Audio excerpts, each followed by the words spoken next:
And अस्सलाम वालेकुम, मैं हूं सिद्रा इकबाल। आप देख रहे हैं आज पाकिस्तान। इतनी अफरा तफरी हलचल होती है, मुझे लग रहा था मैं आपको ब्रेक के बाद वेलकम बैक कर रही हूं, लेकिन ये तो हमारे प्रोग्राम की बाकायदा शुरुआत है। I hope that you are finding this day to be a positive start for the week. Friday है जी, और फ्राइडे से जुड़ी बड़ी वाबस्ता हमारी एक्सपेक्टेशंस होती हैं। जिस ज़माने में हम ऑफिस जाया करते थे, बाहर निकलते थे, तो फ्राइडे का खाना बड़ा खाना होता था, वीकेंड का इंतज़ार होता था, लेकिन अब तो हर रोज़ ही वीकेंड है।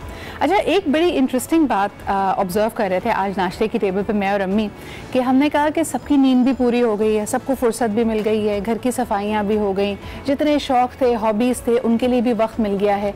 लेकिन इसके बावजूद जब आप लोगों से अगर वीडियो चैट करें या आप उनको फ़ेस टू फेस अपने यानी स्काइप पे देखते हैं, फ्रेश नहीं लग रहे शक्लें। अम्मी बार बार ये बात कर रही थी, एंड सडनली मुझे ऐसा लगा कि हाँ, क्योंकि हमें बचपन से पढ़ाया जाता है कि man is a social animal, तो अब सोशल डिस्टेंसिंग की वजह से जब सोशल को इक्वेशन से निकाल दिया तो शायद अब सिर्फ एनिमल रह गया। जो लोग मेरे ख्याल में बाहर निकलने के बहाने, लोगों से मिलने की वजह से अपना थोड़ा ख्याल रखते थे, अपने हुलिये का, अपने आप को देखने का, वो सब चीज़ें साइड लाइन हो गई हैं। लेकिन आज एटलीस्ट फ्राइडे का दिन है, एहतमाम इसका ज़रूरी है, तो अपने घरों में जब आप जुम्मे की नमाज़ का एहतमाम करें तो यकीनन थोड़ी खुशबू लगाएं, थोड़ा घर को सजाएं। All these things will go a long way in picking you up, क्योंकि अगर हम अपने इर्द गिर्द देखते हैं अभी भी हमारे सामने यही डिबेट्स हैं। सबसे पहले आपको बताते चलें जो लेटेस्ट नंबर्स हमारे सामने हैं। पाकिस्तान का जो नंबर है कोरोना पॉजिटिव्स का, वो तकरीबन 7,000 से तजावुज़ कर गया। अगर मैं डॉन की रिपोर्ट देख रही हूँ, 7,010 कंफर्म्ड केसेस हमारे सामने हैं। इसके अलावा 134 डेथ्स अभी तक डिक्लेयर हुई हैं, अमवात जिनकी वजह कोरोना है डायरेक्टली। लेकिन जिस तरह के हमने कल भी आपसे जिक्र किया था, वज़ीर आला सिंध का ख्याल है कि कई ऐसे पेशेंट्स, कई ऐसी डेड बॉडीज़ लाई जाती हैं जिसमें उनको खदशा होता है, लेकिन SOPs को अगर फॉलो किया जाए, एक शख्स जिसकी मौत वाक़ई हो चुकी है उस पर कोरोना का टेस्ट नहीं किया जा सकता।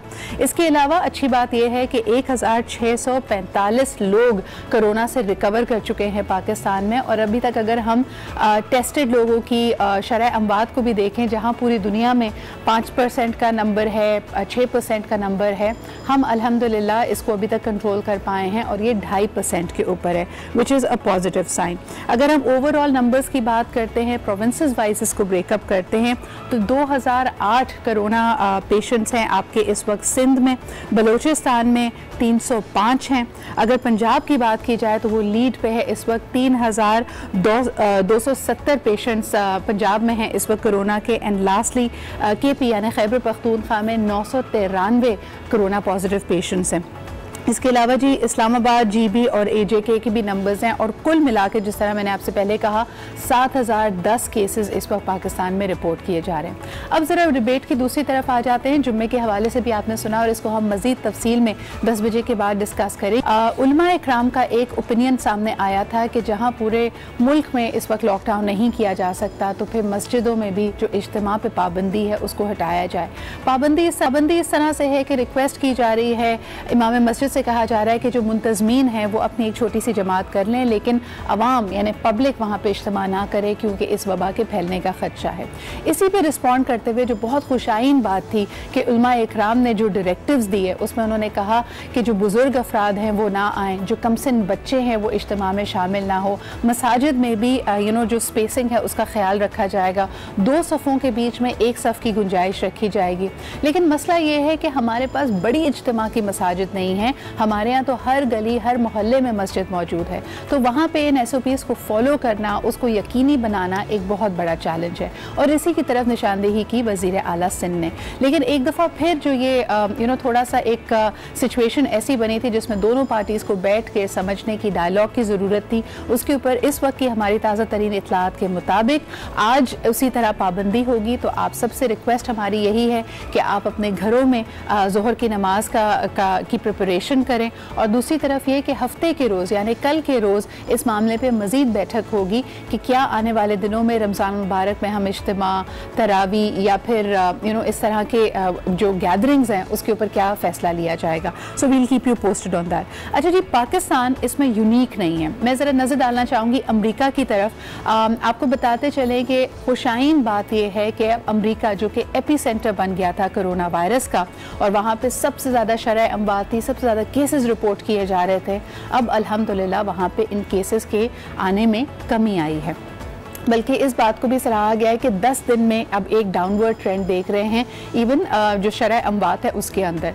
पिछले 24 घंटों में अमेरिका में 606 अमवात रिपोर्ट की गई हैं, जो कि अगर पहले के मुकाबले में देखा जाए तो बहुत कम है, क्योंकि एक पॉइंट ऐसा भी आया था कि 1800 2000 अमवात एक दिन में रिपोर्ट की जा रही थी। इसी को देखते हुए अब प्रेसिडेंट ट्रंप ने यह अनाउंस किया है कि मरहलावार अब इस लॉकडाउन को अमेरिका से लिफ्ट किया जाएगा। उन्होंने कहा कुछ खास इलाके हैं जहाँ पे हम देख सकते हैं कि वबा का फैलाव ज़्यादा है, उसका दबाव ज़्यादा है, तो वहाँ पे हम क्वारंटीन जैसी सिचुएशन रखेंगे, लेकिन अब लोग आहिस्ता आहिस्ता अपने कारोबार, अपने small and medium size businesses को खोल सकते हैं। लेकिन दूसरी तरफ यूके की तरफ नज़र डालते हैं, बरतानिया का जो फैसला है वो इससे बिल्कुल बरअक्स है। वहाँ पे अभी भी अगर पिछले 24 घंटों में मैं देखती हूँ तो 860 यानी 860 अमवात रिपोर्ट की गई हैं, जिसके बाद उन्होंने भी पाकिस्तान ही की तरह अपने लॉकडाउन को मज़ीद उसमें तोसी दी है 2 हफ्ते की। तो अब देखना ये है कि एवरी कंट्री विल ये अपने तरीके से अपने अंदाज में इस मसले को हल करने की कोशिश करेगी। आखिर में अब आपको एक और बड़ी खबर देते हैं। आज हम देख सकते हैं कि वज़ीर ख़ारजा जनाब शाह महमूद कुरैशी साहब एक ख़ास ऐप को लॉन्च कर रहे हैं। ये ऐप पाकिस्तान के तमाम सिफारत खानों को, काउंसलेट्स को, हाई कमीशंस को जो पूरी दुनिया में मौजूद हैं उसको एक साथ लिंक करेगी। इस ऐप का मकसद ये होगा कि अगर पाकिस्तानी कहीं पे भी फंसे हुए हैं, जिनकी शहरियत पाकिस्तानी है या अगर वो दोहरी शहरियत के भी हामिल हैं, वो पाकिस्तान आना चाहते हैं या पाकिस्तान से उनको वहाँ पे कोई भी मसला हो रहा है। हमने आपको बताया था कि एक फिल्म क्रू है जो थाईलैंड में फंस गया था, अब अल्हम्दुलिल्लाह उनको वापस लाया गया है। अभी भी 2000 ऐसे पाकिस्तानी हैं जिन्होंने वतन वापस आना है। तो इन सब लोगों की सहूलत के लिए ना सिर्फ एक हॉटलाइन मौजूद है, बल्कि इन तमाम सफारत खानों को एक ऐप से लिंक किया जा रहा है। आप डायरेक्टली रीच आउट कर सकते हैं to the foreign minister of Pakistan जनाब शाह महमूद कुरैशी साहब, अगर आपको किसी भी मसले का अंदेशा है। इस पर हम मजीद भी बात करेंगे एक छोटे से ब्रेक के बाद।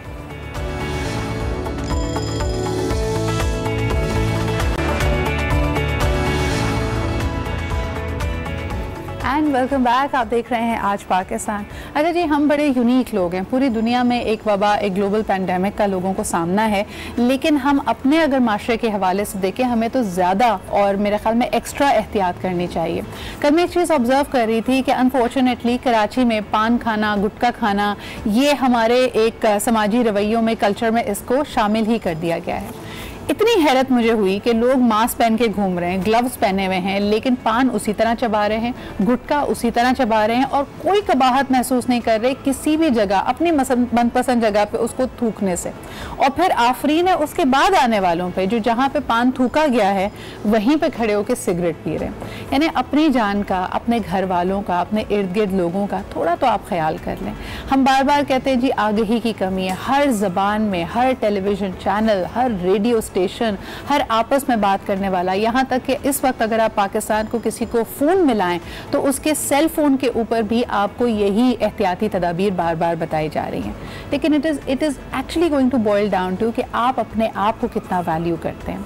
कल एक और अफसोसनाक खबर कि हमारे जितने फ्रंट लाइनर्स हैं, हम बार बार ये बात कर रहे थे कि सिर्फ जो आपके डॉक्टर्स हैं, पैरामेडिक स्टाफ है, नर्सेज हैं, वो क्योंकि एक्सपोज्ड हैं तो they might acquire the virus और इसमें नंबर्स रिपोर्ट भी हुए।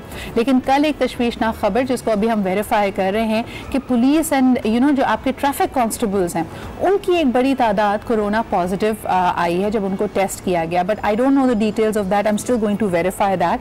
लेकिन फिर भी अपनी एहतियात करना सिवाय हमारे किसी की जिम्मेदारी नहीं है। हमने पहले भी इन्फेक्शन कंट्रोल पे बात की थी। I have a very dear friend here with me, she is representing the ईसा लेबोरेटरीज। सो हम बात करेंगे कि इन्फेक्शन कंट्रोल और खुसूसी कोरोना के रोकथाम के लिए पाकिस्तान में मजीद हम क्या कर सकते हैं, और इवेंचुअली जब ये लॉकडाउन लिफ्ट होगा तो हमें अपने रवैयों में, अपने लाइफस्टाइल में, अपने आदाद और अतवार में क्या चेंजेस लाने पड़ेंगे। हमारे साथ मौजूद हैं डॉक्टर फराह ईसा। क्या हाल है फराह? अल्लाह का शुक्र Sidra, thank you for calling me. It is such a pleasure to have you है। फराह, ये बड़ी तशवीशनाक खबर है। अगर आप देखते हैं कि ट्रैफिक कांस्टेबल्स जो बेचारे इस बात पे मामूर हैं कि सोशल डिस्टेंसिंग की जाए, अगर उसमें एक बड़ा नंबर पॉजिटिव आए, what does it mean to you as a person who understands this field? बिल्कुल सिद्रा, आई थिंक बहुत सैड न्यूज़ थी कल जो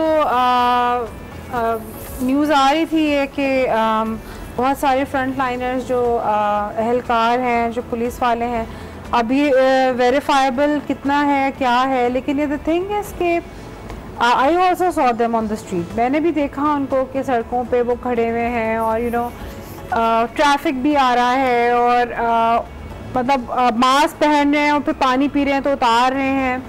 तो और ड्यूटी में हालांकि बहुत ज़्यादा लोग लगे हुए हैं मतलब सड़कों पे, तो इसको मैनेज करने के लिए आई थिंक प्रॉपर चीज़ें आई थिंक इन प्लेस होनी चाहिए कि किस तरह से, बिकॉज आई थिंक इन लोगों को बैठ के हेल्थ केयर प्रोफेशनल्स के साथ डिसाइड करना पड़ेगा, क्योंकि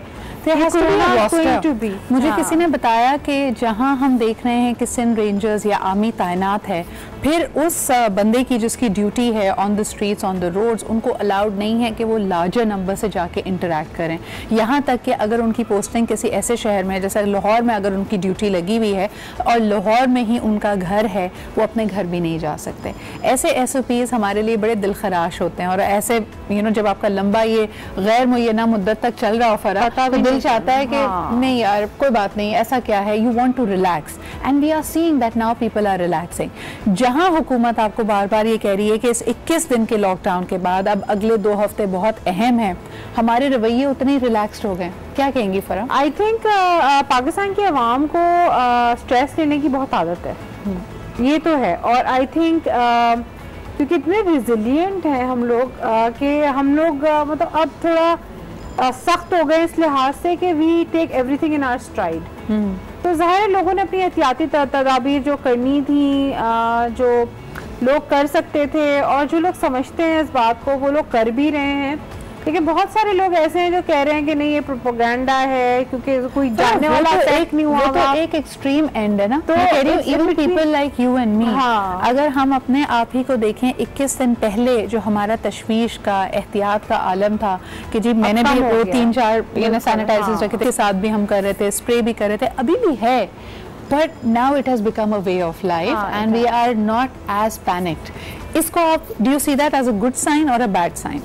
आई थिंक देखिए एक्सेप्टेंस जो होती है ना चीज़ों की, कोई भी चीज़ ऐसी फैल रही हो, क्योंकि हो रहा ये था कि people were very anxious, they were very, बहुत घबराए हुए थे, डिप्रेशन लोगों को हो रहा था, एंग्जाइटी हो रही थी, people were taking medicine for it. सही, लोग दवाइयों पे आ गए थे। अब थोड़ी एक्सेप्टेंस आ गई है कि भाई this is the way of life, अब इस तरह से हमें डील करना पड़ेगा इसको मतलब हाथ वॉश करने। और ये फैक्ट है कि अल्हम्दुलिल्लाह कोरोना वायरस पे जो गवर्नमेंट ने लॉकडाउन किया, या फ़ोन आप किसी को करते हैं तो इतनी सुन लेते हैं आप ना, मतलब टिप्स एंड टेक्निक्स, जब तक आप पूरी सुन नहीं लेते तब तक वो बेल नहीं जाती। हाँ। तो आई थिंक वो फरीजा समझ के अगर मेरे पास कोई टिप है, आई विल मेक श्योर कि मैं फरा को भी बताऊं, किसी और को भी बताऊं, आपसे भी शेयर करूं। ये करो, ये भी हमारा अपना कोपिंग मैकेनिज्म है, आई थिंक सो। और आई थिंक मेंटली देखिए as time goes by, people जो लोग हैं वो इम्यूनिटी डेवलप करेंगे, क्योंकि कोई भी डिजीज़ ऐसी आती है तो इम्यूनिटी भी साथ साथ डेवलप हो रही होती है लोगों की, जो हेल्दी पॉपुलेशन होती है। ज़ाहिर है अनफॉर्चुनेटली कोरोना वायरस में जो है वो 65+ लोग ज़्यादा मतलब हलाक हुए हैं इससे। और लेकिन ये कि जो यंगर पॉपुलेशन है वो इम्यूनिटी भी डेवलप करी है, मे बी कोरोना वायरस उनको होके ख़त्म भी हो गया। फरा बड़े एक मैंने ना मज़ेदार मीम देखी, उसमें था क्या, उन्होंने एक पुराने ज़माने की वो ऑडियो कैसेट लगाई तस्वीर में और उसी के साथ एक पेंसिल रखी। उन्होंने कहा आपको इन दोनों चीज़ों का आपस का रिलेशनशिप पता है, और अगर पता है तो इसका मतलब है आप कोरोना के हाई रिस्क पर हैं, घर में बैठिए। So I think it is really the way life is change for all of us. लेकिन हमने इसके बारे में एक आपके लिए एक रिपोर्ट बनाई है कि किस तरह लोगों के रवैये रिलैक्स हो गए हैं and they are not taking these precautions seriously. Take a look. अच्छा जी, मैं अक्सर आई टेल पीपल के चेहरे ब्लर कर दो अगर कोई शख्स ऐसी कोई हरकत कर भी रहा है, पता नहीं उसका क्या बैकग्राउंड हो, किस मुश्किल में आ रहा हो, लेकिन please you need to see this. यानी ये बेचारे अहलकार हमारी और आपकी हिफाजत के लिए सड़कों पे खड़े हैं, ये अपने घर वालों को एट रिस्क करके आपके और मेरे लिए बाहर हैं, and we need to respect that. अगर आप लोगों को तमीज़ के साथ, एहतराम के साथ उनके साथ पेश नहीं आएंगे, यही चीज़ पलट कर आपके पास आती है। कोई जवाज़ ही नहीं बनता एक मोटरसाइकिल पे 5-6 लोगों का इस तरह जाना। अगर आपको कोई ज़रूरत की चीज़ लेनी भी है, एक बंदा ख़रीदारी कर सकता है, छोटे छोटे बच्चों को लेके जाके, खुदारा ये आप जुल्म कर रहे हैं उनके ऊपर। सो अपनी मदद कीजिए, अपने आप को संभालिए। फरा क्या कहेंगे जब आप we see this on a regular basis, यानी ये तो बेचारे आज एक एक्स्ट्रा ऑर्डिनरी सिचुएशन में पुलिस यहाँ पे खड़ी हुई है, आम दिनों में भी हम ट्रैफिक वालों के साथ बहुत बदतमीजी करते हैं। बिल्कुल।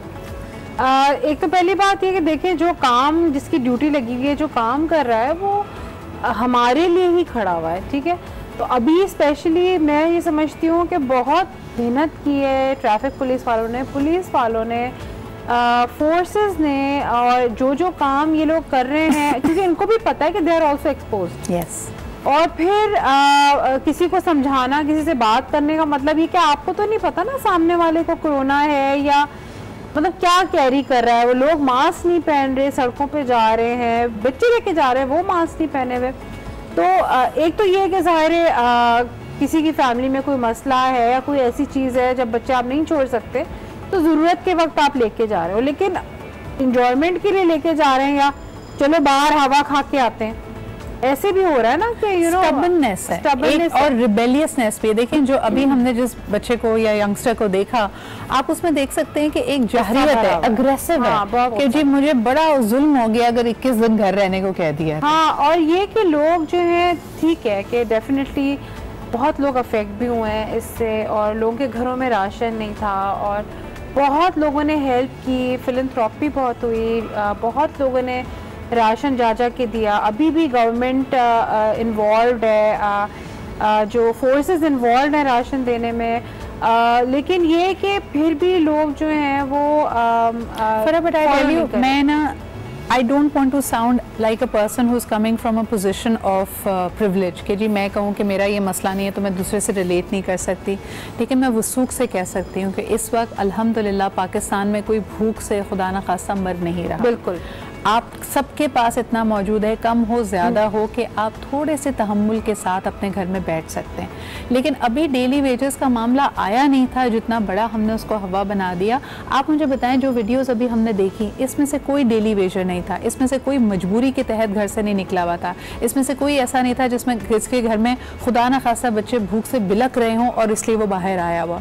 ये वो लोग हैं जो कवानीन की पासदारी नहीं करना चाहते, जो आज भी इस वबा को सीरियसली नहीं ले रहे हैं। बिल्कुल, and they are the ones who need to change their attitude. बिल्कुल। दूसरी चीज़ ये कि आई थिंक गवर्नमेंट ने सख्ती की, काफ़ी की, मतलब लोगों को रोका भी, और इतनी चीज़ें करने के बावजूद भी हमारी जो आवाम है, अनफॉर्चुनेट अलमिया ये है कि they don't want to listen. अच्छा, ये denial, because you are a doctor Farah, इस डिनाइल को आप क्या लेती हैं? यानी ये हमें लगता है कि we are above, we are some superior species, कि हमें ये अफेक्ट नहीं करेगा, या हम इस डिनाइल में है कि ऐसा कुछ होता ही नहीं है। इस डिनाइल की वजह क्या है? मैं समझती हूँ सिद्रा कि देखें आप यू नो इंसान हमेशा अच्छे की उम्मीद रखता है, अल्लाह ताला पे जब भरोसा रखता है तो कहते हैं कि नहीं जो भी होगा अल्लाह ताला की तरफ से होगा, बीमारी भी आएगी तो अल्लाह ताला के हुक्म से आएगी। एक तो हमारे बिलीव्स ऐसे हैं, हमारे फेथ ऐसा है हमारा, और आई थिंक उसकी वजह से काफ़ी हमें हेल्प हो जाती है, मतलब to have such a good religion. दूसरा ये कि मैं ये समझती हूँ कि एक्सेप्टेंस ये कि अभी इतने मतलब compare to our Pakistan population, it is a small number that is affect. तो लोग फॉलो भी कर रहे हैं इस चीज़ को, और लोग देख रहे हैं कि केसेस बढ़ तो रहे हैं, लेकिन दूसरे ममालिक के कंपैरिजन में इफ यू कंपेयर पाकिस्तान तो इतने ज्यादा नहीं है हमारे। That is debatable, you know. सबसे बड़ी उसमें चीज, एंड फरा can expand more upon it, हमारे यहाँ टेस्टिंग उस तरह अग्रेसिवली नहीं हो रही। दूसरी तरफ मैं personally I can not let go what our chief minister has pointed out. वज़ीर आला सिंध ने बड़ा क्लियरली कहा है कि इस वक्त अगर आप समझ रहे हैं कि एक एक्स नंबर होगा कि जी अमवात अगर 300 से तजावुज़ कर जाएंगी तो मेरी खतरे की घंटी बजेगी। उनका कहना यह है कि अगर ये नंबर 93 पे या 130 पे भी इस वक्त मौजूद है, आप देख सकते हैं कि बहुत सारे मेरे पास केसेस ऐसे आ रहे हैं, और ये बड़े वसूख से उन्होंने कहा, जिसको देखकर लगता है कि शायद ये मौत कोरोना की वजह से हुई है। लेकिन SOPs ये हैं कि वो बहुत लेट आती है, वो डेड बॉडी होती है, मौत वाक़ई होने के बाद आप कोरोना टेस्टिंग नहीं कर सकते। और सबसे बढ़कर ये कि ये ऐसे वाला चैलेंज नहीं है कि ओ मैं सर्दी में आइसक्रीम खा लेता हूँ, देखो मेरा गला ख़राब नहीं होगा। कोरोना एक ऐसा वायरस है कि हो सकता है आप एसिम्प्टोमेटिक हो, आपको कोई अलामत जाहिर ना हो रही हो, लेकिन आपका ये मर्ज़ अगर आप ये वबा दूसरे को देंगे उसके लिए जानलेवा साबित हो। So please be very careful, be careful for your self and for your loved ones. Doctor Farah, thank you very much for being here. बढ़ते जी, thank you, it's a pleasure. बढ़ते जी, एक ब्रेक की तरफ वापस आएंगे तो we have the initiative of tele schooling, यानी क्लास 1 से लेके क्लास 10 तक का अगर कोई भी स्टूडेंट पाकिस्तान में है, उसकी पढ़ाई का, उसकी लर्निंग का हर्ज नहीं होगा। ये कैसे मुमकिन है, ये जानेंगे एक छोटे से ब्रेक के बाद।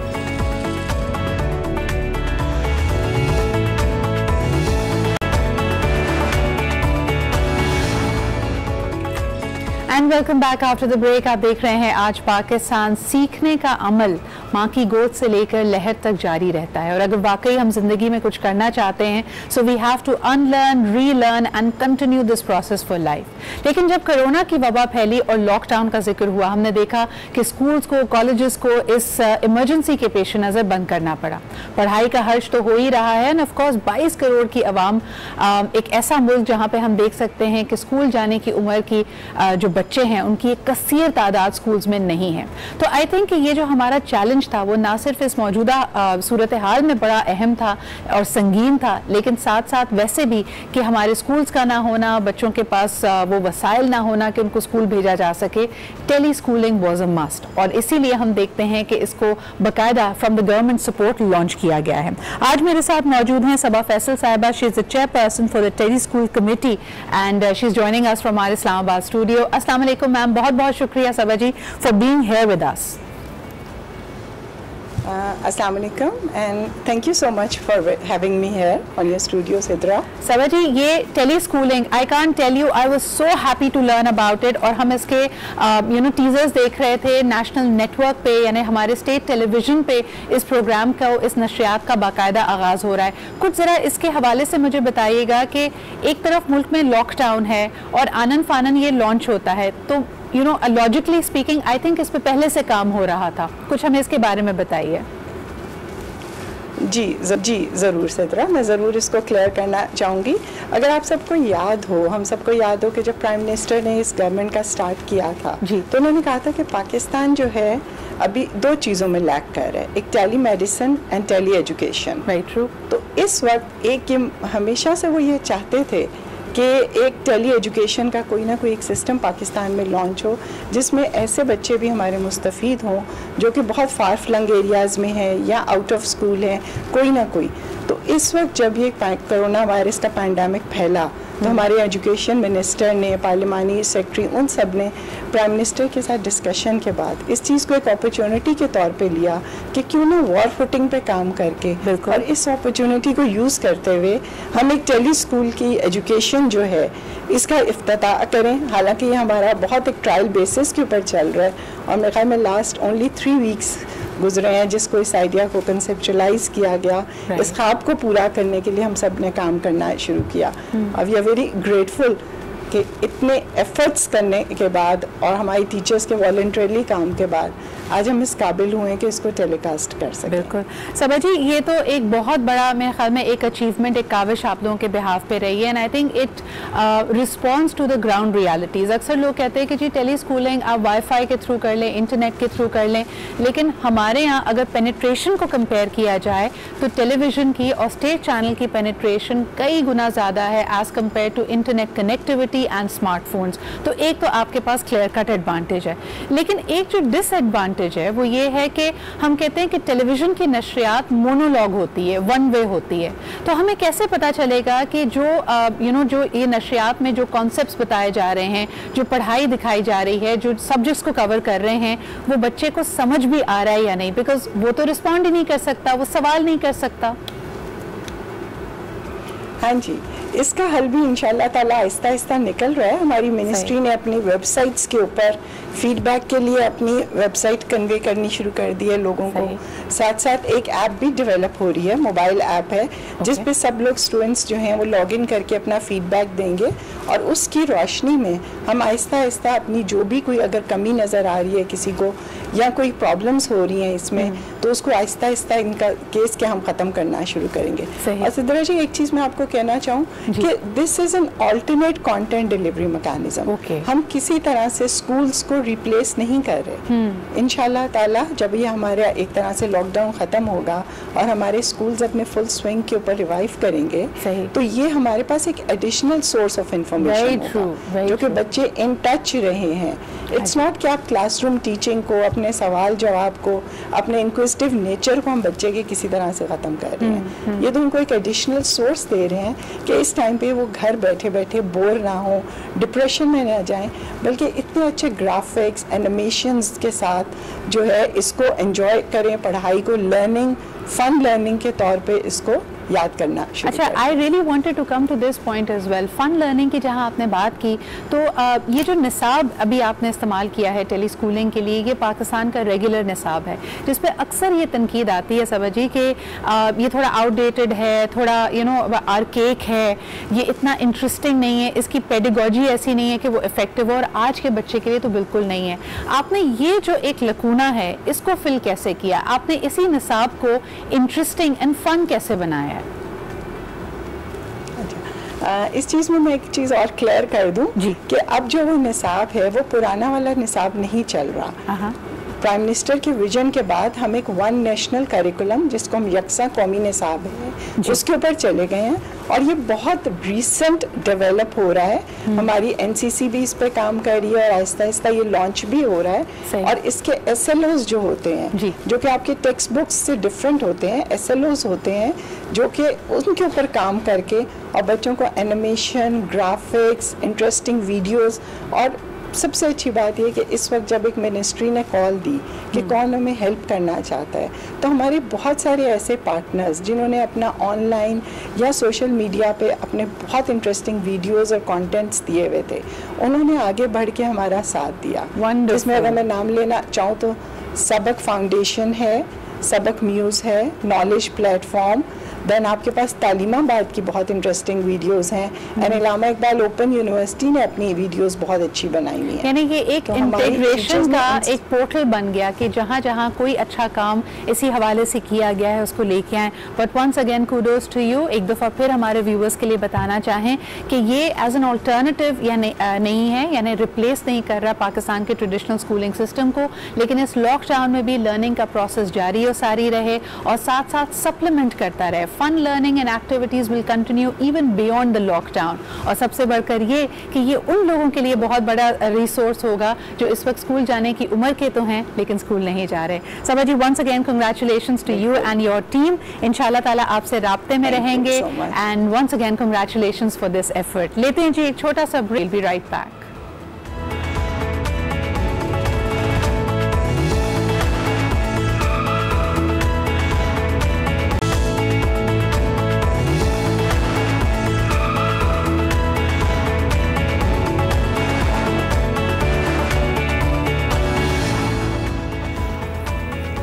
Welcome back after the break. आप देख रहे हैं आज पाकिस्तान। आज भी हमारा मौजू कोरोना है, but we always try to bring out the positives in that. शुरुआत हमने की कि किस तरह समाजी रवैयों में कोई तब्दीली नहीं आई है। लोग अभी भी इसको हवा में उड़ा देते हैं, सीरियसली नहीं लेते, पूरे ख़ानदान के साथ बाहर सैर व तफरी के लिए निकल जाते हैं। लेकिन हम अपना काम कर रहे हैं। लॉ इन्फोर्समेंट एजेंसीज, हमारे front liners, they are fighting it day in and day out. इसके अलावा आज हमने बात की कि पूरे पाकिस्तान में टेली स्कूलिंग का बाकायदा आगाज़ किया गया है थ्रू द नेशनल टेलीविजन, और ये एक बहुत ज़बरदस्त एडिशन है ताकि इस लॉकडाउन की सूरत हाल में भी पाकिस्तान में जो बच्चे हैं उनकी लर्निंग में कोई रुकावट ना हो। अब ज़रा बात करते हैं कि किस तरह पूरी दुनिया के साइंसदान, रिसर्चर्स, मेडिसिन से ताल्लुक़ रखने वाले लोग इस वक्त कोविड-19 यानी कोरोना वायरस के लिए इलाज ढूंढ रहे हैं, उसके लिए वैक्सीन दरियाफ्त करने की कोशिश कर रहे हैं और ये रिसर्च भी कर रहे हैं कि इसका सबसे मुफीद और इफ़ेक्टिव इलाज क्या हो सकता है। आपको इस हवाले से बहुत सारी ख़बरें और इन्फॉर्मेशन ऑनलाइन मिल जाएगी। कुछ लोगों ने कहा कि ये नमूनिया जैसा इसका इम्पैक्ट नहीं है, इसका जो इलाज होना चाहिए वो नमूनिया से बहुत मुख्तलिफ हो। तो रिसर्च में अभी तक क्या सामने आया है इस पर बात करेंगे। हमारे साथ मौजूद हैं from our Lahore studio doctor Farid Zafar. He is a member of the scientific task force on कोविड-19। He is also the founder VC of Faisalabad medical university. बहुत बहुत शुक्रिया doctor Farid for being here with us. और मेरे साथ कराची स्टूडियोज़ में मौजूद हैं डॉक्टर नासिर अफसर। आप प्रोफेसर ऑफ फार्माकोलॉजी हैं at the Jinnah medical and dental college Karachi. आपकी भी आमद का बहुत बहुत शुक्रिया। सबसे पहले डॉक्टर फरीद, अगर गुफ्तगू का आगाज़ आपसे करूँ, आज बताया जा रहा है कि 2 हफ्ते पाकिस्तान में गुजारने के बाद चाइना से आने वाला मेडिकल वफ्द, और जिसमें डॉक्टर्स भी शामिल थे, एक्सपर्ट शामिल थे, वो वापस जा रहे हैं। और आपकी भी उनसे, आप भी उस मीटिंग्स में शामिल थे जो मैराथन मीटिंग्स उनके साथ हुई। तो what can be learn from their example and their methodology in controlling and fighting corona? बिस्मिल्लाहिर्रहमानिर्रहीम। ये आपने बड़ा अच्छा सवाल किया। इसमें देखिए, ये चाइनीज़ ने 2-3 चीज़ें ऐसे की जो दुनिया में बाकी लोगों ने नहीं की जी। उसमें जिस तरह भी उन्होंने सस्पेक्ट किया क्लिनिशियन ने कि जी ये मे बी कोविड-19 हो सकता है, उन्होंने इमीडिएटली टेस्ट किया। और अगर वो टेस्ट नेगेटिव आया तो 24 आवर्स के बाद दोबारा टेस्ट हुआ, और अगर फिर वो नेगेटिव आया तो वो उन्होंने उसको 7th डे पे फिर टेस्ट किया, और नेगेटिव आया तो उसको 10th डे पे फिर टेस्ट किया, और अगर फिर भी नेगेटिव आया तो उसको 2 वीक्स क्वारंटाइन में किया और उसके कॉन्टैक्ट्स को भी फॉलो किया। तो बेसिकली जो टेस्ट है उसके ऊपर चाइनीज़ ने काम किया और एक प्रॉपर लॉकडाउन किया और एक बंदे को फॉलोअप रखा। 1 महीने के लिए सारे पेशेंट्स जिनको कोविड-19 थी उनको फॉलोअप रखा, जिसकी वजह से वो चीज़ें कंट्रोल हुई। और बाकी जो जिस तरह वेंटिलेटर्स है उसका उन्होंने कहा कि हमें जो हाई इनफ्लो ऑक्सीजन है वो उनका ख्याल था कि 60% पेशेंट्स में उसने बेहतर रिजल्ट्स दिए। तो चाइनीज़ ने मेरे ख्याल है जो इनिशियल पेशेंट का फॉलोअप किया, जो कि हमने अब शुरू किया है। हमारे यहाँ थोड़ा सा पहले डिस्कस जो कर रही थी कि लोग प्रॉपर लॉकडाउन फॉलो नहीं कर रहे, और ये पिछले 1 हफ्ते से इन्होंने दोबारा रोड्स पे आना शुरू किए, और वो पुलिस का भी मेरे ख्याल है बीच में इशू आ गया। तो हमारे लोगों को ध्यान रखना है, हमारी पॉपुलेशन ऐसी है कि वो मैं गंगाराम में प्रोफेसर था, वहाँ एक दफ़ा ब्लास्ट हुआ एक 15 पे, और वो छत गिर गई हमारे थिएटर की, और वो फॉल सीलिंग जो थी, तो काफ़ी उसके इश्यूज बने। और शाम को हमारी आवाम देखने आई कि वो धमाका कहाँ हुआ है और उसका कितना बड़ा गड़ा पड़ा है। तो वो उनके लिए तो सही कह रहे हैं कि एक ये फन और रिक्रिएशन होता है। जिस तरह हम भी कहते हैं कि कई दफ़ा अगर वेदर फोरकास्ट ये हो कि समंदर में तूफान आने वाला है तो सारे सी व्यू पहुँच जाते हैं उसको देखने के लिए। आप बिल्कुल सही कह रहे हैं कि ये फिनोमेना है। यहाँ पे मैं डॉक्टर नासिर को भी इंक्लूड करना चाहूँगी। सर, इस वक्त जो एक तशवीशनाक खबर कल हमने देखी कि 600+ हमारे जो पुलिस एहलकार हैं उनमें भी कोरोना उनको पॉजिटिव पाया गया है। फिर मुल्तान की खबर आई कि यकमुश्त बहुत बड़ी तादाद में डॉक्टर्स पॉजिटिव हुए।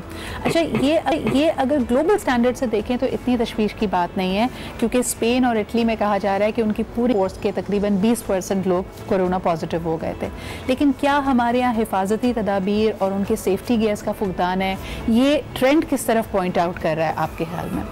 देखिए, मैं समझता हूँ कि इसमें कुछ चीज़ें हैं जो कि अगर को एक एज अ पैकेज हम ले लें तो it will be easier to understand. ज़्यादातर जो इशू है जिसकी वजह से ये पॉजिटिव ज़्यादा हमें नज़र आ रहे हैं वो ये है, एक तो अब हमने टेस्टिंग शुरू की है। दूसरी बात ये है कि हम में से ऐसे बहुत सारे लोग हो सकते हैं जो कि ऑलरेडी एक्सपोज्ड हों और वो ऑलरेडी इम्यून हो या सेमी इम्यून हो, उनका हमें पता ही नहीं। तीसरी बात यह है कि ये एक चीज़ की तरफ इशारा करता है कि हम लोग प्रिपेयर्ड नहीं थे। जैसे दुनिया के बहुत सारे ममालिक जहाँ पर इस वक्त ऑनस्लॉट जारी है और बहुत सारे मरीज़ जो है ना मर भी गए हैं, इसी तरह बहुत सारी अमवात हुई हैं, उनकी तरह हम लोग भी प्रिपेयर्ड नहीं थे। और चौथी बात यह है कि चूँकि अभी ये सब चीज़ें इवॉल्व हो रही हैं, तो एवोल्यूशन के टाइम पे बहुत सारे यूँ समझ लें कि जो हमेशा एक वेव्स की तरह होता है। शुरू में जो लोग आते हैं they are the ones which are most exposed to any unfortunate situation. तो ये मेरे ख्याल में इस तरह से। So these are the factors at play। अब थोड़ी सी बात कर लेते हैं, वक्त हमारे पास महदूद होगा कि पूरी दुनिया में जो रिसर्च की जा रही है फोर फ्रंट पे हैं। डॉक्टर फरीद, यहाँ पे ये बात करना चाहूँगी कि बेचारे प्रेसिडेंट ट्रंप साहब को कई दफ़ा सुबकी का सामना होता है, वो आके अनाउंस करते हैं कि हम बड़े करीब हैं जी, वैक्सीन हमने डिस्कवर कर ली, हमने इन्वेंट कर ली है, बहुत जल्द करेंगे। फिर उनकी मेडिकल टीम आके कहती है नहीं जी अभी ऐसी कोई पेशरफ्त नहीं हुई है। आप क्या समझते हैं कि पूरी दुनिया में जो बेहतरीन फैसिलिटीज़ हैं, जो लोग इतने फोर फ्रंट पे हैं, कितना दूर हैं हम कोविड-19 के खिलाफ वैक्सीन को बनाने में? देखें जी, इसमें 2-3 चीज़ें सामने आ रही हैं। वैक्सीन तो मेरे ख्याल है इसको भी 6-8 महीने लग जाएंगे, और वैक्सीन एक ऐसा आंसर आएगा जिससे ये आप इसको प्रिवेंट कर सकेंगे। सही। दूसरा प्रिवेंशन तो जो जैसे आपने फरमाया कि मैं समझता हूँ कि 9/11 के बाद एक डिफरेंट वर्ल्ड आया, कोविड-19 के बाद it has to be totally a different world, जिसमें पूरा आपका लाइफस्टाइल चेंज होगा और ये प्रिवेंट करेगा। एक आपका लाइफस्टाइल आएगा, एक आपका उसमें ये वैक्सीन आएगी जो प्रिवेंट करेगी, और इसको 6-8 महीने लगेंगे। अभी हमारे पास, जैसे आपने ट्रंप साहब का कहा कि हमारे पास डिफरेंट मेडिसिन का कम्बिनेशन है। इशू ये है कि वेस्ट हमेशा एविडेंस बेस्ड के ऊपर चलता है कि जी ये आपने पहले इस पर कोई रिसर्च प्रोजेक्ट किया है, नहीं किया। कुछ लोगों ने किए, फ्रांस में हुआ, चाइना वालों ने कुछ किया। ट्रंप साहब ये कहते हैं कि जी इसको मेडिसिन को हम जो है इस्तेमाल करना शुरू कर दें, जिस पे अभी के प्रॉपर उस तरीके से उतनी बड़ी रिसर्च नहीं हुई। हमने उस पर स्टार्ट किए, हमने 7 आर्म्स उसके बनाए हैं, जैसे क्लोरोक्विन है, फिर हाइड्रोक्सीक्लोरोक्विन है, फिर इसमें एजिथ्रोमाइसिन है। अब उसमें देखा यह गया है कि क्योंकि ये एक वायरस है तो इसमें हमने एंटीवायरल भी ऐड किया है जिसको अल्सल्टिमिवर कहते हैं, और ये डिफरेंट कॉम्बिनेशंस हम इसमें ट्राई करेंगे। और इसमें ये कि ये यूनिवर्सिटी हेल्थ साइंसेस को इसमें इन्वॉल्व किया गया, और डिफरेंट इंस्टीट्यूशंस हैं जो उसके साथ, जिनके पास हॉस्पिटल्स के पास पेशेंट्स हैं, और ये डिफरेंट आर्म्स उस पर ट्राई होंगे, और उस पर एक प्रॉपर किस्म का एक प्रोटोकॉल बनाया गया जो हमने स्पेन के कुछ डॉक्टर्स को बीच में, खालिद खान ने उनको इन्वॉल्व किया जी। तो उसके ऊपर हमारी वो रिसर्च स्टार्ट हो चुकी है। तो इसमें देखते हैं कि हमारी पॉपुलेशन में आगे से क्या रिज़ल्ट आता है। लेकिन हमारी थोड़ी सी एक खुशकिस्मती आप कह लें कि अल्लाह की तरफ से एक मेहरबानी है जिसको कि लोग ईजी ना लें, कि हमारी जो पॉपुलेशन है उसमें वो विरुलेंस इसकी कोविड-19 की नहीं आ रही जैसे वेस्ट में आ रही है। अफ्रीका में उतनी विरुलेंस नहीं आ रही, फार ईस्ट में उतनी विरुलेंस नहीं आ रही जितनी यूरोप और यूएसए में आ रही है। तो ऐसे हर रेस का टिश्यू वो डिफरेंटली हार्ट डिजीज को एक्ट करता है। You're absolutely right, doctor Farid. और जो आपने ये विरुलेंस यानी हमारी जो रेजिस्टेंस है, या हमारी अल्हम्दुलिल्लाह शरह अमवात, क्योंकि एक डायरेक्ट असर यही है ना कि जाँ बहक होने वाले लोगों की अफराद यानी जो नंबर्स हैं वो काफ़ी कम हैं। लेकिन अभी जो आपने यहाँ पे जिक्र किया जैसे हाइड्रोक्सीक्लोरोक्विन का, ये फॉर्चुनेटली या अनफॉर्चुनेटली लिंक अप कर दिया गया as a effective medicine against कोविड-19। और उसके बाद हमने इंटरनेशनली ये देखा कि ट्रंप साहब ने कहा कि हमें ये दवाई चाहिए, ये सबसे ज़्यादा बनाता है इंडिया ने ऑलरेडी इसके ऊपर बैन लगाया हुआ था और कहा कि हम उन ममालिक को देंगे जो हमारे फ्रेंडली नेशंस हैं जिनको इसकी ज़्यादा ज़रूरत है, जिस पर ट्रंप साहब ने यहाँ तक कह दिया कि अगर ना किया गया तो हम इसको समझेंगे कि ये हम पे हमला है, and then we'll go to any extreme. Doctor Nasir, आप इसको कैसे देख रहे हो, कितनी इफेक्टिव है हाइड्रोक्सीक्लोरोक्विन? देखिए, कुछ टाइम पहले एक लेटर प्रपोज किया था मैंने, एक चार्ट आउट किया था कि कौन कौन सी दवाई जो है वो इसके अंदर कारआमद हो सकती है। देखिए, मेरा एक्सपोजर कोरोना वायरस से ये दूसरी दफ़ा है। मैं अपनी जो है वो प्रोफेशनल लाइफ में ये दूसरी दफ़ा कोरोना वायरस की एपिडेमिक देख रहा हूँ। इससे पहले मर्स कोवी था जो मिडल ईस्टर्न कोरोना वायरस था, उस जो एपिसेंटर था मैं वहीं पे था। उन दिनों वहाँ पे रिहाइश भी वहीं पे थी, काम भी वहीं पे था, और उसके साथ इंटरेक्शन भी था। अब यहाँ पर आकर के ये ज़्यादा, अब इसकी जो है यूँ समझ लें कि जो विरुलेंस है वो थोड़ी सी डिफरेंट है उससे, ये ज़्यादा जल्दी तेज़ी से फैल भी रहा है। और वहीं से एक चीज़ डेवलप हुई कि जी वहाँ मतलब थोड़ा सा तहकीक करने का पता चला कि इसके लिए तो और भी बहुत सारे ड्रग्स मौजूद हैं जिनको हम रीपर्पस करके, एक होता है ना कि एक चीज़ FDA ने या किसी भी इदारे ने इसको अप्रूव किया हुआ है, जो गवर्नमेंटल एजेंसीज होती हैं, अप्रूविंग एजेंसीज होती हैं, कि हम इन चीज़ों को इस्तेमाल करके तो इस चीज़ के लिए इंडिकेटेड हैं। ऑल्दो ड्रग्स हैं अवेलेबल, एंटीवायरल ड्रग्स अवेलेबल हैं जो कि इसको इफेक्टिवली हैंडल कर सकती हैं, लेकिन चूंकि FDA की अप्रूवल नहीं है लिहाजा यहाँ पर आकर के वो मिसगाइड हो जाते हैं, बंधे हुए होते हैं, और आप उन्हीं चीज़ों को इस्तेमाल कर सकते हैं जहाँ अप्रूवल्स मौजूद है, जिस पे तहकीक ऑलरेडी आपके पास है। मैं समझता हूँ कि हाथ बनने से ज़्यादा ये लैक ऑफ अवेयरनेस है, to be very honest. For example azithromycin is an antibacterial, antiviral में उसका कोई रोल है ही नहीं, सही, ठीक है ना। लेकिन चूंकि अब ये न्यूज़ में आ गया है, प्रेसिडेंट ट्रंप ने कह दिया है, लिहाजा अब ये दुनिया भर में कि जी एजिथ्रोमाइसिन के साथ ट्रायल्स हो रहे हैं। एजिथ्रोमाइसिन अलॉन्ग विद हाइड्रोक्सीक्लोरोक्विन या chloroquine is an anti malarial. हाँ, इम्यून मॉड्यूलेटिंग के तौर पे इस्तेमाल हम करते हैं। फॉर एग्जांपल रूमेटॉइड आर्थराइटिस के जो पेशेंट होते हैं उनमें हम जो है वो इस्तेमाल करा सकते हैं, लेकिन उसका एक बड़ा ही माइनर रोल होता है। वहाँ पर उसको हम कहते हैं डिजीज मॉडिफाइंग एंटीरोमेटिक ड्रग्स, लेकिन इससे ज्यादा इसका कोई मेरी समझ में कोई रोल नहीं है। इन अदर वर्ड्स कि वो होता है ना, कुछ कहना तो है, lack of action has a much bigger price. उन्होंने कुछ कहना था, एक हाइप डेवलप हुई हुई है। We hope that there could be more evidence around it, लेकिन अभी नहीं है। Very quickly because I have to head for a break. Farid साहब, आखिरी सवाल आपसे करना चाहूंगी। आए दिन हम पाकिस्तानी चैनल्स पे भी ब्रेक थ्रूज के बारे में सुनते हैं कि प्लाज्मा के जरिए या उसके जरिए इलाज किया जा सकता है। इसका हमारे पास कितना एविडेंस मौजूद है?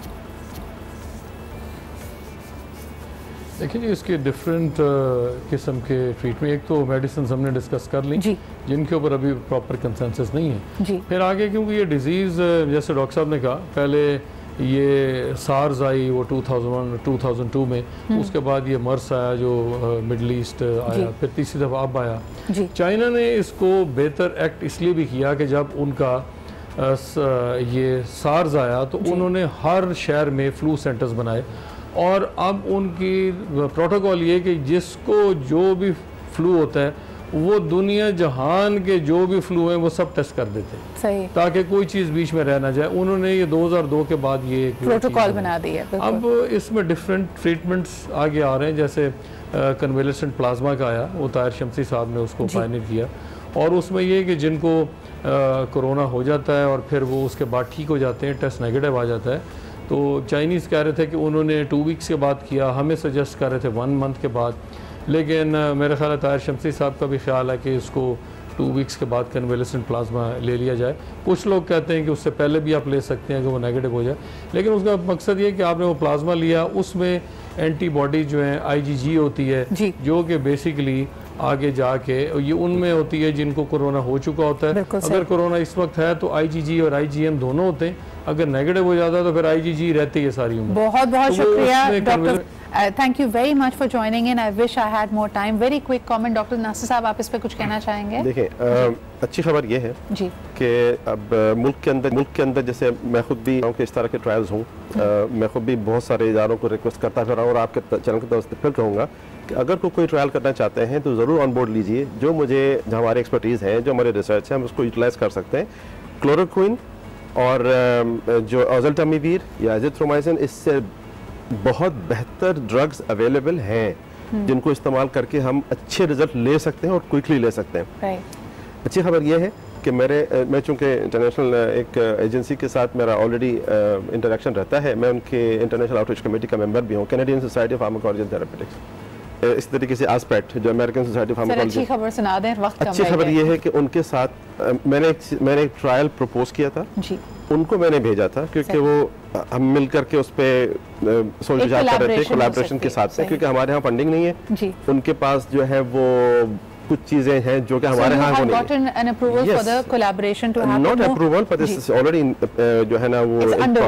Wonderful to know that doctor Nasir, बहुत बहुत शुक्रिया doctor Farid, thank you very much for being here. और इसी के साथ हम बढ़ते हैं एक छोटे से ब्रेक की तरफ और उम्मीद करते हैं कि जल्द अज जल्द we'll have more effective medicine and the treatment plans for कोविड-19।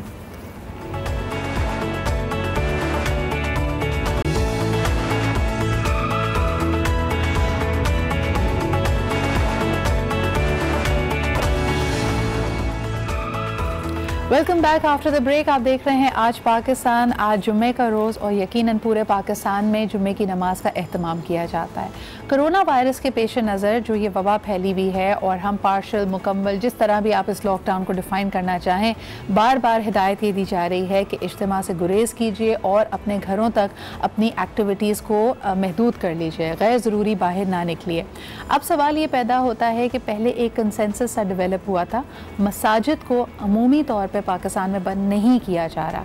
वहाँ का जो अमला है, जो इसके अलावा जो मुंतज़मीन है, इमाम मस्जिद जो हैं, वो एक कम तादाद में वहाँ पे नमाज़ अदा कर रहे थे। नमाज की आवाज़ भी दी जाएगी, लेकिन लोगों से ये रिक्वेस्ट की जा रही थी, उनसे दरख्वास्त की जा रही थी कि वो ज़ोहर की जमात अपने घरों में अदा करें।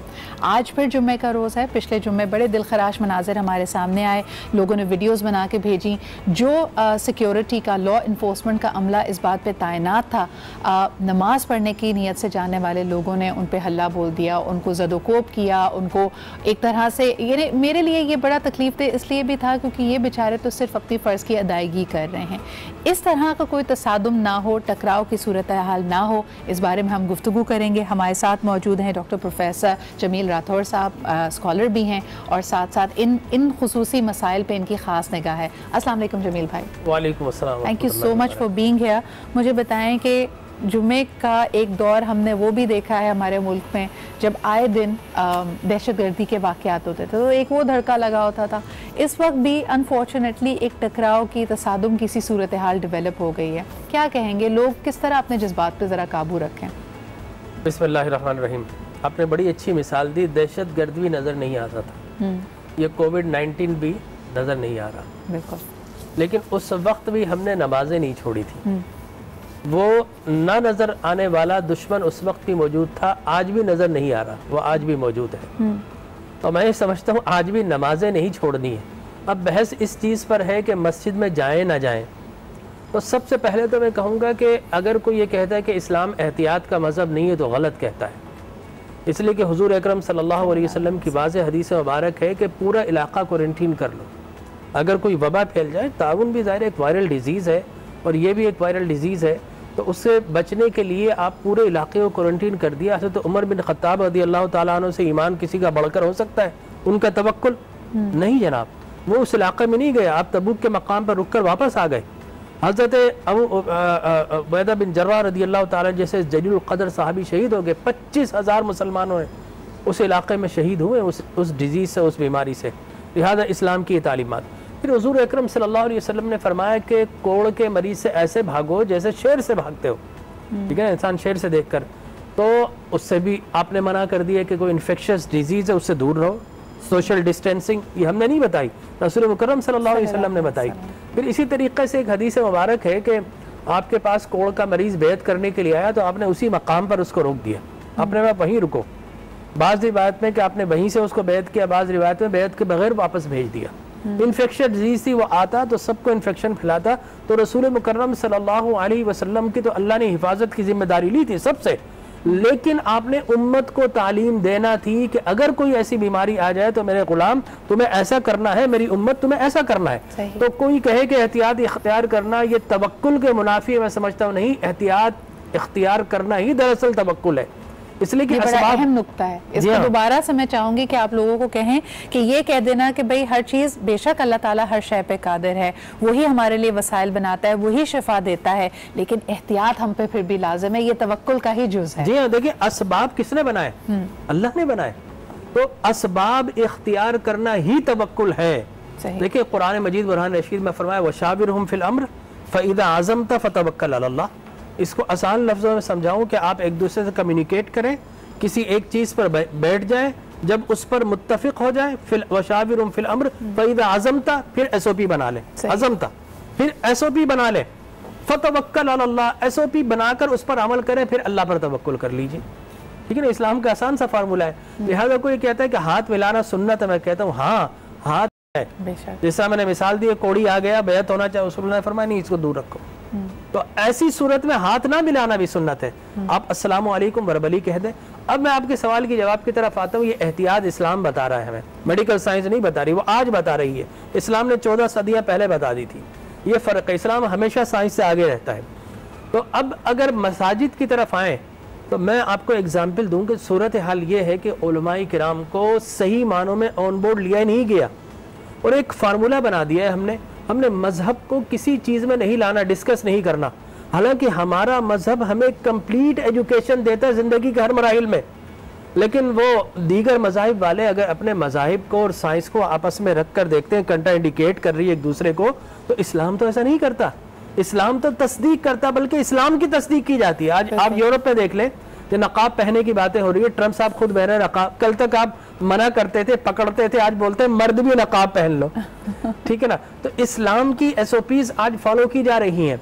अब मैं कहूँगा उलमाए किराम को सही तरीके से ऑन बोर्ड लिया नहीं गया, और लिया गया उनसे SOPs बना ली, फिर उसके बाद पता चला कि मसाजिद के दरवाज़ों पर हमारी पुलिस बाज़ औक़ात बेलगाम हो जाती है। नमाजी निकल रहे थे, मैं खुद जिस मस्जिद में नमाज़ पढ़ाता रहा, लियाकताबाद गौसिया मस्जिद, 15 साल मैंने तरावी पढ़ाई वहाँ पर, जब नमाजी निकले तो उनको बाकायदा डंडे मारे गए। उसके बाद लियाकताबाद, तो फिर लियाकताबाद है, वो अगर बिगड़ जाए तो पूरा कराची पाकिस्तान बिगड़ जाता है। फिर उन्होंने भी पुलिस वालों से जवाब लिया पूरे तरीके से। नतीजा ही निकला कि वो आलिम, आप ये बताइए, उस पर दहशतगर्दी का पर्चा काट दिया गया। क्या नमाज पढ़ाना दहशतगर्दी है? और इमाम किस तरह रोकेगा नमाजी को?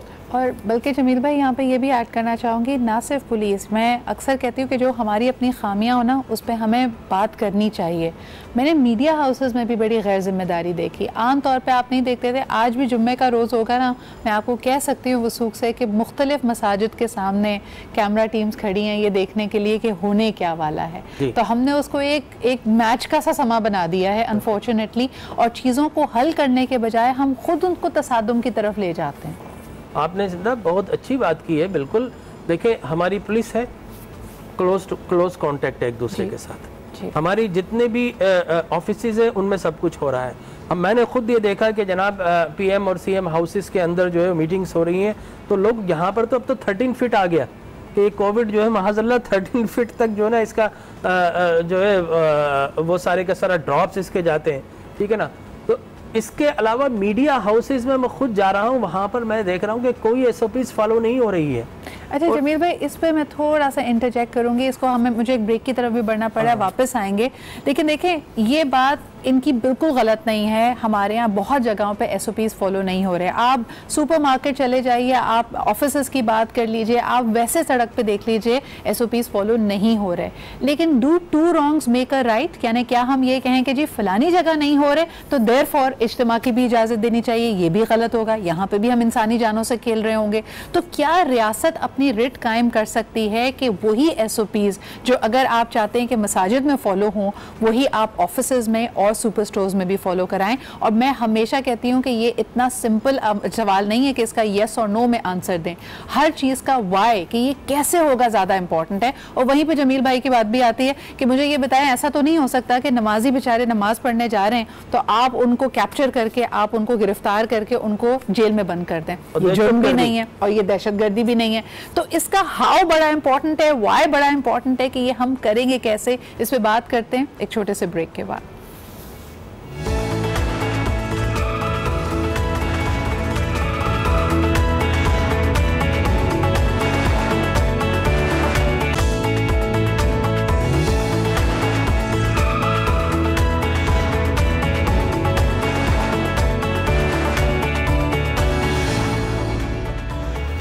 Welcome back after the break. हम बात कर रहे हैं जनाब जमील राठौर साहब से, और कुछ शरई मसले भी, दीनी मसले भी इसके अंदर आते हैं।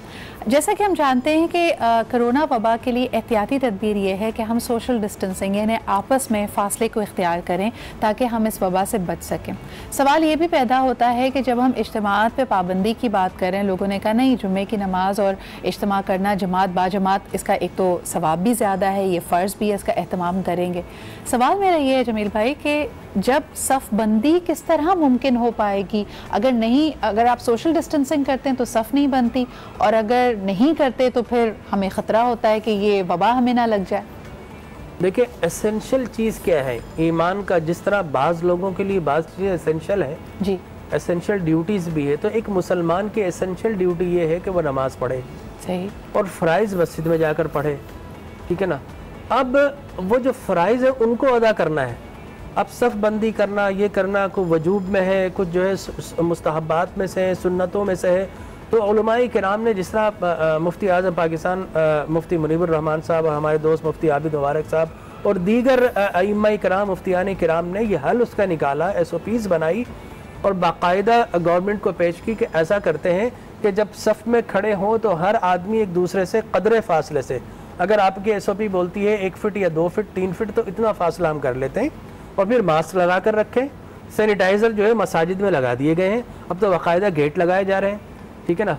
अब वो कितने इफेक्टिव है ये बाद में पता चलेगा, लेकिन लगाए जा रहे हैं मसाजिद के अंदर सैनिटाइजर गेट।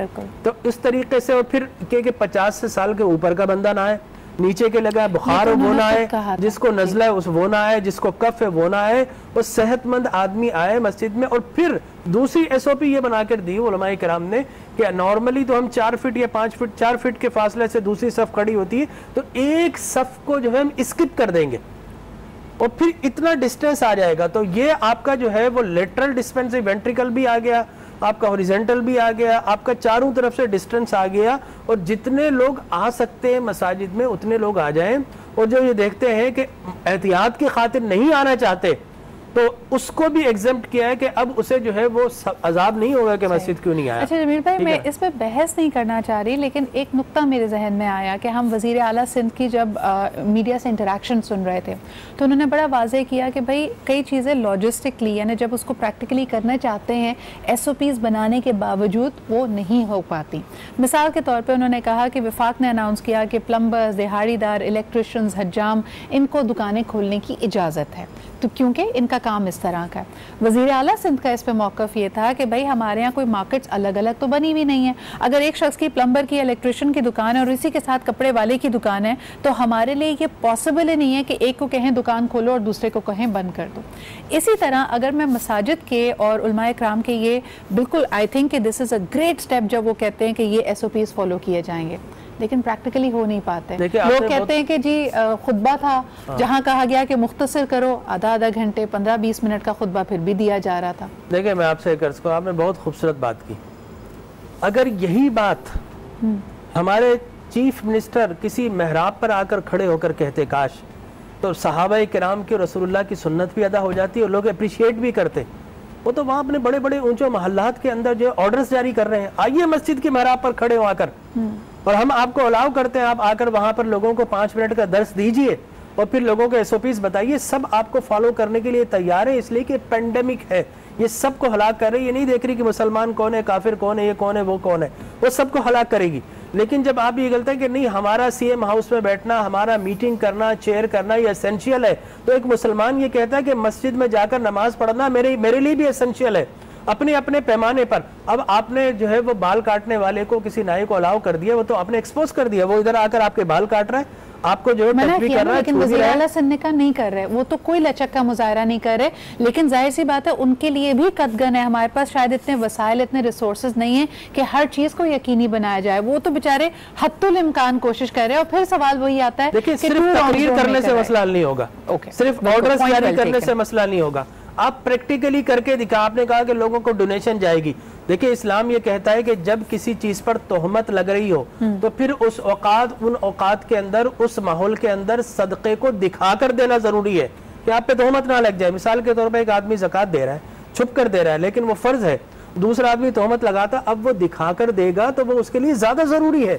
अब ये तो हुकूमत पाकिस्तान है, टैक्सी से कर रही है, तो इनको दिखा कर दे, पता चले कहाँ दे रहे हैं। तो आप फकत तकारीर से कुछ नहीं होगा, आपको अमलन करके दिखाना। अगर मैं मीडिया से भी कहूंगा, बराह करम आपको चाहिए तो एक मीडिया बना लेते, एक मीडिया हाउस किसी से चला देते और सारे एंकर्स वहां लाकर बिठा देते, वक्फे के साथ या मुख्तलिफ टाइमिंग के दौरान अपना लोगो लगाकर ये रियासत को करना चाहिए था। हमारे पास इतनी इमरजेंसी थी। सीधा मैं एक बात और कहूंगा इसमें, देखिए एक तो ये है आपका, दूसरा आपको ये भी करना चाहिए था, मीडिया से गुजारिश को, खुदा के लिए आप मुख्तलिफ फनकारों को दिखा रहे हैं गाते हुए, आप मुख्तलिफ अदाकारों को दिखा रहे हैं एक्सरसाइज करते हुए, काश कि किसी अदाकार की ऐसी वीडियो भी आ जाए जिसमें वो सरगोशी के अंदर, तन्हाई के अंदर अपने रब की इबादत कर रहा है, आंखों से आंसू जारी है, दुआएं मांग रहा है, अपने बच्चों को साथ बिठाकर दुआएं मांग रहा है कि अल्लाह दुनिया हमारी फेल हो गई है, हमारी अब दुनिया बनाने वाले तुझ पर ही हमारा तवक्कुल है, तदबीरें सारी फेल हो गई हैं। विद ऑल ड्यू रिस्पेक्ट, आपने बहुत अच्छी बात की और यही मैसेज जाना चाहिए जिन लोगों ने पिछले 2-3 जुम्मे से अपने घरों में जमात का एहतमाम किया, उन्होंने वो तस्वीर भी